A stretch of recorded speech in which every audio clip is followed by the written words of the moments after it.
All right, Ravosai, good evening, a great Zuchas Baruch Hashem, to be able to continue in Tanya. We have a beautiful piece ahead of us today. So remember, we find ourselves tonight, we're operating under this, there's Baruch Hashem, so many beautiful and different versions of Tanya. The one we're learning out of is out of this sefer called Chasidus Mivu'eres, which again, essentially is like itself is just an interpretation, a translation. It's a little bit of a commentary, a little bit of everything on Tanya. So we left off yet last week with the Rebbe quoting the pasuk, "Ki karov elecha hadavar ma'od b'ficha bilvavcha la'asoso." So literally translated again, the matter is very close to you, b'ficha bilvavcha, to do it. So remember again, the Rebbe asked the fundamental question. He said, "I don't understand. If you tell me b'ficha that something is easy for me to do with my mouth, I got it, right? Tell me to say something and I could say it, even behaviorally. Tell me to do something and I'll do it. But to tell me that I'm supposed to feel something in a certain way, that's much more difficult. In general, we have this idea about there's only, you could legislate a lot of things, right? You could legislate behaviors, but you really can't legislate emotions and feelings. So what does it mean when we say that it's karov elecha bilvavcha la'asoso? So the Rebbe says on page Zayin, aval hashlita rigshe halev bilvavcha harehi kasha ma'od. So the ability to go ahead and literally regulate emotion is something that is exceptionally difficult. So again,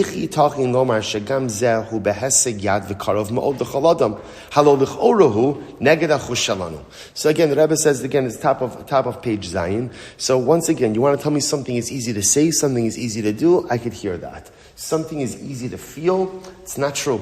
It's not true. We spoke about this last week a little bit. One of the hardest things that we have to do in Yiddishkeit is to control the way we feel, right? The Torah tells us, lo sachmo, don't covet. One of the hardest things, because sometimes it's just like instinctive to feel a certain way, and to have to regulate how it is that I am, how it is that I'm feeling, is such a tremendous and overwhelming thing. So the Rebbe goes on and he says as follows.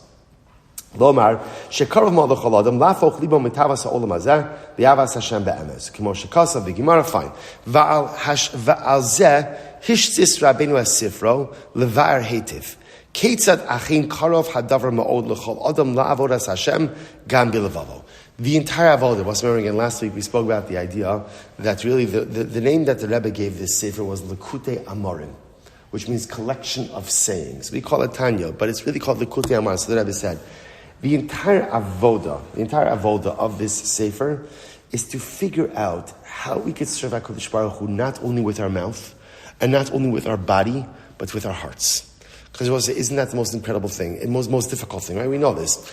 It's really not hard to keep Shabbos. Right? It's not hard. There's 39 malachas. I know what to, as long as I learn what to do, okay. If I'm not used to doing it, so to re-regulate my behaviors is one thing. But Lamaisa, just in general, it's not, regulating behaviors is something I can do. But how many of us actually feel Shabbos? And how many of us actually experience with our heart Shabbos? And how many of us really get a geschmack out of our Yiddishkeit? A lot of times we go through the behavioral actions, the motions, the mechanistic motions, but the heart is not there. So the Baal Tanya says the entire avodah of what I'm trying to do over here is to teach you bilevavcha, how to serve HaKadosh Baruch Hu with your heart. So go down to the next section. You see the bottom of page Zayin, B'derech Aruka Ukitzara. You see that? See the heading? So we'll say this is a profound piece. And by the way, I just want to point out, we're only in the introduction. It's only the introduction. Just wait till we get like to the meat and potatoes of things. So the Gemara says B'derech. Now, literally again, I'm going to show you B'derech Aruka Ukitzara, a long path that's short. What does it mean? A long path that's short. So listen to this. So he quotes over first in the notes, Mikar Lashon Zehu B'Gemara. So remember again, the large bolded letters, those are the actual words of Tanya. The small print afterwards, that's the Perush, that's the commentary. So the Rebbe says as follows. He says, Makar Lashon Zehu B'Gemara. So the source of this wording is actually in the Gemara itself. What does the Gemara say? I will say this is a profound Gemara. I'm Rabbi Shua ben Chananya. I will say, by the way, that's also why I like using this edition, because again, like many times you find in the great Hasidic masters' work, like they wrote it understanding what they were writing. But a lot of times, us regular people, when we're reading it, like, what are you talking about? So the Rebbe just makes one very short statement. B'derech aruko kitzara. There is a path that is long and is short. Okay, thank you. Like, what does that mean? So he quotes over here, really, this is based on a Gemara Maseches Erevin. Listen to this. Rabbi Shua ben Chananya. Rabbi Shua ben Chananya says as follows, great Gemara. Miyamai lo nitzchani adam ela tinok. Right? No, so Rabbi Shua ben Chananya says, I'm a pretty smart guy. No one ever bested me. Right? No one ever bested me, except for one time a child. A child bested me. What happened? Mahi, pamachas isi mehalich bederech. One time I was traveling on the road. Says Rabbi Shimon, I was traveling on the road. And I saw that there was a child sitting by the crossroads. Okay? Amarti lo b'ni. I said to the child, my son, so Rabbi Shimon was traveling to a particular city. He didn't know where he was going. He sees a kid at the crossroads. He says to the kid, child, can you tell me what is the best way to get to the city? What's the best way to get to the city? So the kid says to me, Amarli, zu aruka ukitsara, v'zu kitsara v'aruka. So the child said to Rabbi Shimon, there are two paths. This path is long and short, and this one is short and long. Okay, so Rabbi Shimon hears this, and he says to himself, okay, so which path? Which I will say, if anyone needs sheets, is over here, right? So he says, so which path? Which path should I take? So Rabbi Shimon ben Chananya said, halachti b'kitzara va'aruka. So Rabbi Shimon ben Chananya says, I took the path that was short and long. I took the path that was short and long, kitzara va'aruka, which again makes sense. Why does it make sense? He has no idea what the kid is saying, right? So the kid says that there's a short path. I'll just take the short path. What's the big deal? So he takes the short path. Listen to this. Halachti b'kitzara va'aruka. Kevan shigat li'ir. So Rabbi Shimon says, it's amazing. I got to the city in no time. Hayumakifos lag ganos o pardesim. The problem was, he got to the end of the path, and he was right next to the city, but the problem was that there were literally gardens and orchards that were there blocking him from getting into the city itself. So he took this short path, he got right up to the city, but couldn't actually enter into the city because the pathway was blocked. I went back to the crossroads. He goes back to the kid. Amarti lo b'ni, lo kach amarti li zu kitzara. So he says to the kid, what's your problem? Not an exact quote, but you understand, right? Kid, you told me that this was the short path. So I told him it was the short path. To which the child said, Amali Rebbe, lo kach amarti lecha kitzara va'aruka. Rebbe, remember what I told you? What did I tell you? It's short, but it's long.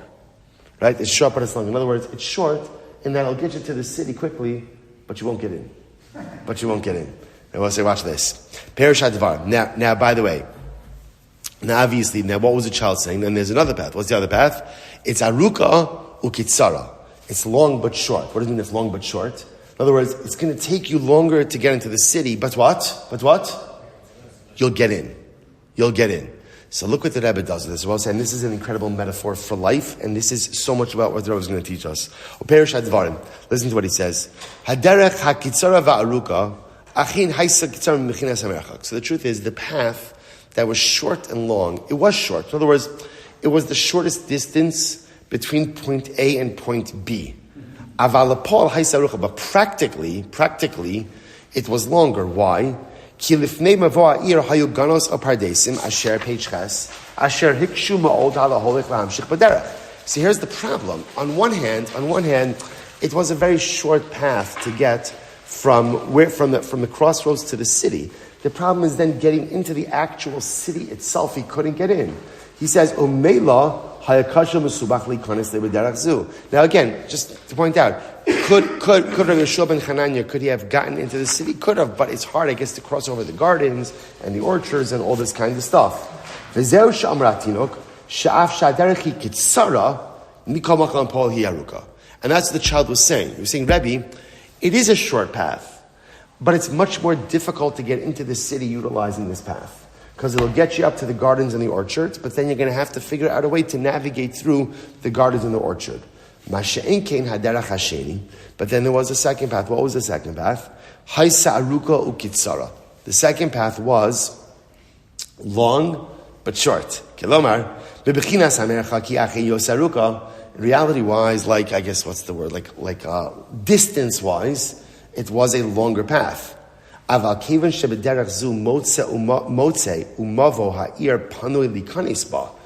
this is the way to get into the city.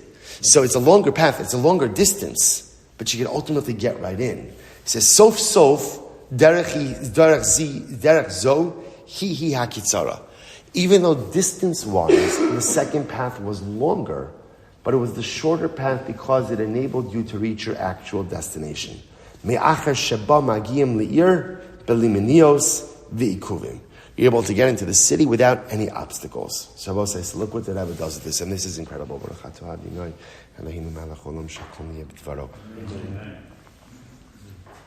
is incredible. He says, "V'kach hem gam darchei avodas Hashem." Rebbe said. So the Baal Tanya says, this Gemara is an incredible metaphor for spirituality. In spirituality, there are two roads. There's the derech kitzara va'aruka, the path that's short but is in actuality long, and derech aruka kitzara, the path that is long but is actually short. What does that mean? Listen to this. It says, yesh ofarim, yesh derech kitzara va'aruka. Listen to this. There is a pathway that is short but long. Meaning what? Hainu, sha'adam ma'orer es rigshe levavo, ba'ofanim shonim la'avodas Hashem yisbarach. For example, a person inspires, right, the emotions of his heart to serve Hashem. Va'ayidei his orerus zu hu magia liyidei rishpe eish shel avas abore. And what happens? Through this inspiration, through this fire, he comes to love of HaKadosh Baruch Hu. B'derech zu, amnam kal yoser lavudei as Hashem. Let me explain this to you outside. Right? What the Rebbe is describing is like this. He will say the easiest way to fall in love with HaKadosh Baruch Hu is how? Easiest way? Bestseller Jewish books are all what? Stories. Everybody loves stories. What do stories do? What's the beauty of a Maisa? Trigger imagination. That's it. Triggers your imagination, right? It's like an NCSY Shalashadis, right? It's like an NCSY Havdalah, right? What happens by NCSY Havdalah, right? Chavra, or those of us who have been in the NCSY Havdalah, right? How do you feel at an NCSY Havdalah, right? Like, oh my God, I am literally going to change my life. It's going to be the most, right? And generally, how long does that last for? I was going to say 4 minutes. Okay, you're giving it till Tuesday. That's pretty good. I just want to point out something amazing. Rabbi Soloveitchik points this out. He says, the pasuk says by Avram Avinu, that when Avram left from Haran to go to Canaan, so it says that Avram went, Sarai, Lot, Ve'es hanefesh asher asu b'Charan, and the souls they made in Haran. And the Medrash says, who are the souls? So Avram converted all these people, Sarai converted all these people. So Rabbi Soloveitchik says, where do they go? Right? By the time Avram gets to Canaan, it's just Avram, Sarai, and Lot. So where did the Chevra go? So Rabbi Soloveitchik essentially says like this, Avram Avinu, sorry Morty, it was not you. You were not the first, right? Avram Avinu was running Shabbatons, he was programming, he was serving Chinese, right? He was doing everything. He was doing everything. And people were on fire. So Avram says, Chevra, we're going somewhere. Say, where? I don't know, but God told us to go. Let's go. Everyone's like, yeah, let's go. And they go. And then what happens? They start out. And then probably what happens? It's like a day into the journey. They're like, where are we going? Right? And each day, more and more people peeled off. Until at the end of the day, it was just Avram, Sarai, and Lot. Right? Why? Because when people are just inspired by episodic events, it's beautiful, lights a fire, but as quickly as that fire is kindled, it goes out. And by the way, this isn't, if you want to understand, a lot of times when we look at, let's say, the events of the Jewish people in the desert, right? We always wonder, how could it be that the people who saw the Makkos, they saw the plagues, they saw the splitting of the sea, they saw the giving of the Torah, and yet Moshe Rabbeinu was gone like an extra hour, and they're already building golden calves? Right? It just doesn't make any sense, but it does make sense for one simple reason. Miracles don't work. Miracles don't create believers. Miracles do not create sustained spirituality. Inspiration, right? Like inspiration, it's like a booster shot. Like you get it, and it's very nice. It's very nice. But as quickly as it comes, it goes. It goes. And that's why, by the way, I want to point out, there's a danger. Like today, it's very interesting. I find like everything is about inspiration. Everybody wants to be inspired. Because the truth is, we all want that closest to HaKadosh Baruch Hu, and I want like a hack. I need like a spiritual life hack. I want to get that relationship, but I don't really want to work for it. Come on, just like give it to me. And under 2 minutes, please. Under 2 minutes, right? Short attention span. So give me what I need, give it to me quickly, I'm going to be inspired. And by the way, it works. The Rebbe says that's called derech kitzara va'aruka. That's the short path to get to God. There's only one problem. It's actually a much longer way to get. It actually becomes a much longer way to get to God. Why? Because if that's my Judaism, just like that high, then you always need to get your high, right? So what's going to inspire me next? And what's next? And what's next? And what's next? So it seems like the shortest path of connection. But in fact, it's a much more circuitous route to a lasting relationship with Hashem. So look what the Rebbe says.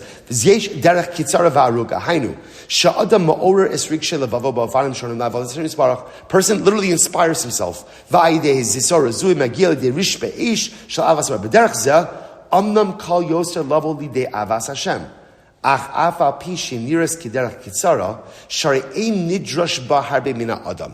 Inspiration, right? Inspirational moments. It's interesting. What do inspirational moments demand of you? What do they demand of you? What do they demand of you? No, in fact, nothing. Right? What is right? Again, I'm inspired. What happens when you're inspired? What are you doing when something inspires you? What are you doing? You're ingesting. You're passive. You're passive. And by the way, I want to point out that the Rebbe is not knocking this. This is profound, and we all have moments like where I just need that pick me up. Like I need that pick me up. And it feels like it's so intense and so profound. But in fact, because I'm passive and I'm not really doing anything, it's easy come, easy go. The inspiration comes and then the inspiration leaves. So it's interesting. So sometimes like that passionate inspiration, that seems like the shortest pathway to Hashem. But ironically enough, it's actually the longest way to Hashem. Because since I'm passive, I'm not really doing anything, I'm receiving, I'm not really affecting change within myself. So when the inspiration dies down, often I'm just the same person. I'm just the same guy. And I'm right where I was before. So again, if I can get more inspiration, that's great. But the inspiration isn't always easy coming. Sha'amnam b'shas ma'isa adam hergishes orus gidola b'leiv aval kevan shehi lo shinsa es pnimiyuso umahusa. Bosa, here it is. Do you know where true relationship with HaKadosh Baruch Hu comes from? When a person is willing to change who he is. You see, when we're inspired, so inspiration is beautiful, but inspiration doesn't come about because of something I did for myself. Often it's something that's being conferred upon me. And no internal change per se has actually occurred. So because of that, he says, B'soch socho, adayin hu nishra alamdo, kimi kodem, im kol osan hamidos v'atayvos hamonos ma'akvos oso, milis karos lalokos be'emes. I'm the same person. I'm really the same person. Right? I haven't changed. I'm also like, no, we all have this. You know, this is what happens so often. I think a lot of us experience this over Yamim Noraim. Right? I'm inspired. I don't know, maybe I started by the davening, by the nigun, by something. And then I wonder, and then the inspiration ebbs away. How does that happen? How can it be that one day I'm so on fire and then the next day it's no, flatlined? How does that happen?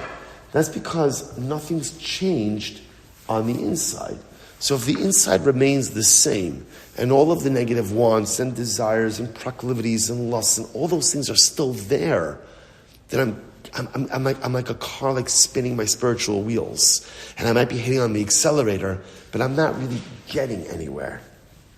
So the Rebbe goes on. He says, "Lachim bepoel yihiyu harbe minios v'ikuvim b'derech shelo yanichu lagia le'ir sheis hapich li'wenos." So we'll say that's the first path. That first path of Judaism is called what we call kitzara va'aruga. It feels short, right? It feels short in that I get the high, I get the inspiration, but there's no work that's been done. There's no internal change that has occurred. So although it feels like it's the fast track to control, what happens? I end up almost getting to my goal, but then when I want to really do something, the gardens and the orchards, everything is there blocking me from the city. But then there's another model of change. Lefichach, nikra derech zuk, derech tzar v'aruka. Vilu, haderech hamuvu'eres b'sefer HaTanya. So we'll say, what the Rebbe is going to subscribe to, now obviously, and again, we'll say, I want to point out, the beauty of Judaism in general is that there are multiple modalities, right? There are multiple avenues of connection, and this is so incredibly important. There's not one right way or wrong way. People connect to HaKadosh Baruch Hu in different ways. So there are some people for whom that burst of spirituality is exactly the catalyst that they need in order to go and affect change. But for most of us, the way like dramatic moments of inspiration occur is they come and they go. You know, there's the famous idea of Levi Yitzchak Berditchev. There's a chusik again, the Rebbe says so beautifully. He says, when a person has a moment of inspiration, you know what you're supposed to do? I've quoted this like a million times. The Rebbe says, open up a chumash and read a pasuk. He says, why? Because at least then you've taken the inspiration and you plugged it into something. Right? How many times in life are we inspired? Like, I'm on fire. There's only one problem. What happens with fires if you don't feed it? Right? It extinguishes. And that's, right, if we're honest, like this is a good time, Monday night, Tanya Chaburah, good time to be honest with ourselves. How many times in life I was like so on fire and so ready to do something, but I just never did something. I just never actually did anything. The fire was there, and fire could burn by itself for a certain amount of time, but after a certain amount, if you don't feed it, it's going out. It's going out. So that's the first path. Then the Rebbe said, bottom of page Ches, V'ilu haderech hamuvu'eres b'sefer HaTanya, the rest of all this penimis. We'll say, but the derech that the Baal Tanya is teaching us in Tanya is a different kind of derech. What does this mean? It's a derech, it's a pathway to Hashem that requires real internal work. Ki gedei lapoch es rigshe halev, mitayvas ha'olam hazeh li'avas Hashem be'emes, muchreches avodas hamoach, itzel kol echad lefi arko. Hainu, let me read a little bit, and then limud v'hasaga begadlus Hashem. Ula'achar mikan, hisbonenus ba'makas hadas ben yonim shalom al v'hisig. So what says we're going to see, and we'll talk about this in generalities now, and then we'll see it more in depth. The Rebbe says, if you want a real relationship with HaKadosh Baruch Hu, it's going to really need an understanding of Hashem. It's hard to love something that you don't know. This of course comes with the caveat that what? There's only so well you're going to understand HaKadosh Baruch Hu. But there's still stuff we can understand. It's like any relationship. The more you understand someone, the closer you could come to them. The more you understand the Ribono Shel Olam, the closer you could come to him. It requires my mind. It requires my heart. It requires my soul. It requires work.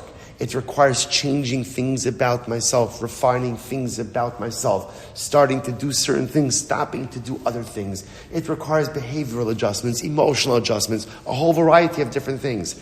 And then again, with all of this internal work, what emerges on the other side of all this internal work? A sense of love of HaKadosh Baruch Hu. From all of this work that I'm doing, this internal work, I end up creating a sense of love of Hashem. Benimtza, and again, we'll see exactly what this means when we get into the Sefer. Benimtza shebederech zeh ein sabosei. So again, so you see the two paths. This second path is what the Rebbe will call derech aruka shikitsara. It's a much longer path. There's a lot more work. There's a lot more to do, but it's the shorter path. Why is it the shorter path? Why? Because it'll get you where you need to get to. The first path is shorter, right? That like instantaneous, almost like consumeristic type of inspiration, which is beautiful and incredible. And that'll help, but it will never really get you fully to where you need to get to. It's the shortest path, it won't get you. The second path, which the Rebbe is describing, which again requires my heart, my mind, striving to understand HaKadosh Baruch Hu. And the way you understand HaKadosh Baruch Hu is trying to understand yourself, affecting change, starting this, stopping this, all different kinds of things. It's a much longer path. But at the end of the day, it's the shortest path because it ultimately gets me to my intended destination. The Bible says, look at this line, the last line on page Ches, one of my favorite lines. He says, Nimsa, Shebederach zu, ein sgulos v'tachbulos kalos la'ora es halev. You know what the Baal Tanya says? The long path, which is the shortest path, we'll say, There's no schoolis. You know, it's interesting. We love schoolis. We love schoolis, right? Again, there's a schoola for everything, right? If you say nishmas 27 times in 3 minutes, you know, you're going to find a shidduch and have a baby all in the same hour, right? You know, it's incredible how it's going to happen, right? And you do this, and you do this, right? I remember when I was with a young man who may or may not be related to me, and he was folding his talis after Shabbos, and he made sure that his wife was in the room when he was folding his talis. And I was like, why does your wife have to be in the room when you're folding your talis? It's like, it's a school for shalom bayis to fold talis. I said, by the way, I'll tell you even a better school for shalom bayis. Be a mensch. Open the car door. Take out the trash. Wash the dishes. Buy your wife flowers on Erev Shabbos. I don't know if it works as well as folding a talis, right? But so it's interesting. Why? Because folding a talis is a heck of a lot easier. And by the way, there might be a skill for that. I'm not. But folding a talis is a heck of a lot easier than actually trying to be a good husband. Right? So the Tanya says, I just want to tell you that for the long path that's short, there's no schoolis. There's no hacks, right? There's no shortcuts.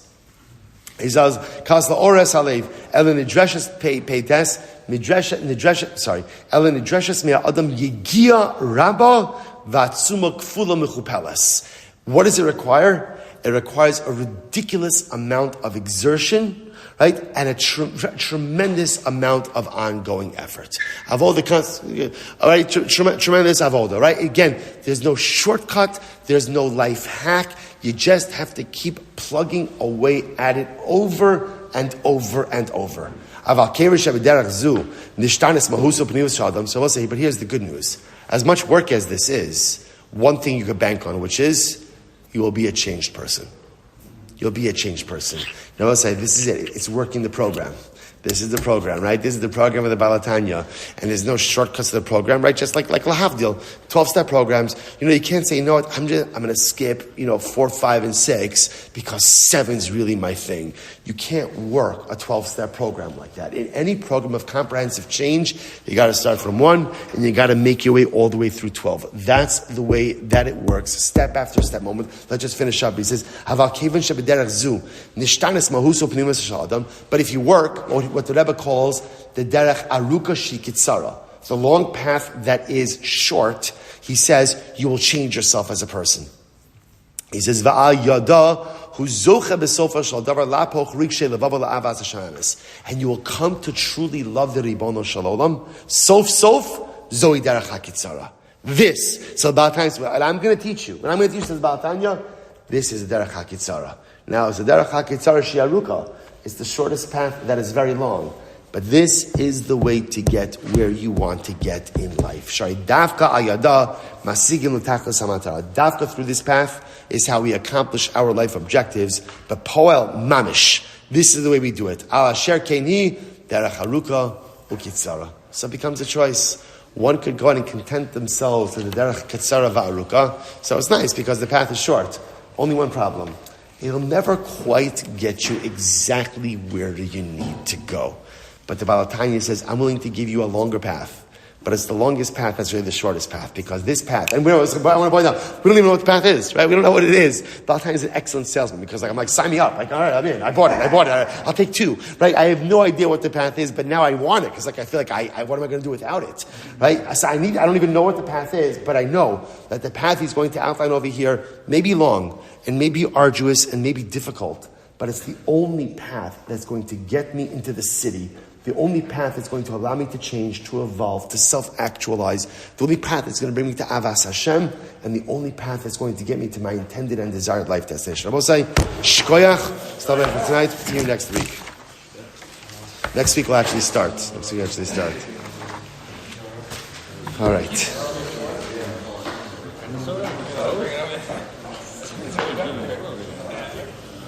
The Talmud story of the Talmud King's Rebbe was having Shabbat so don't come by and say, for Shabbos, you spend time folding your towels. Bring one to Shabbos next week.